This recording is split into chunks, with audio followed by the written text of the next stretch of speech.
My name's Amy from Anchor Cars, and today I'm going to be taking you through this vehicle. If you do have any questions following on from the video, please don't hesitate to give us a call on the number shown above, and our salesman will be more than happy to go through those with you.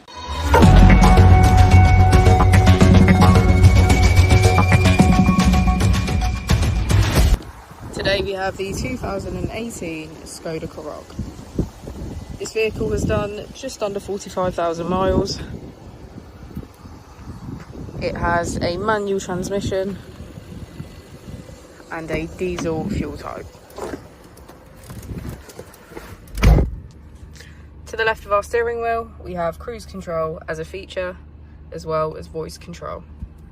On the right, we have lane assist, automatic headlights, and our keyless ignition. To the left of our screen, we can access radio, media, smartphone integration, and voice control.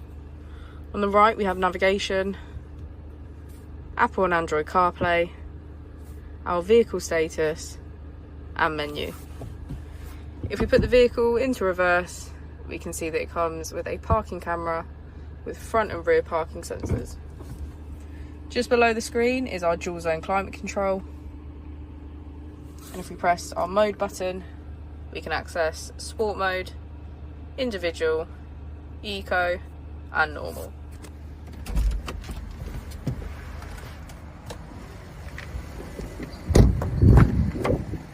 As we go into the back of the vehicle, we can see that all of our seats have a black leather trim. Thank you for watching the video. Our opening hours are Monday to Friday 9 till 6, Saturday 9 till 5, and Sunday 10 till 4. I'll also be displaying our contact details on the screen for you now.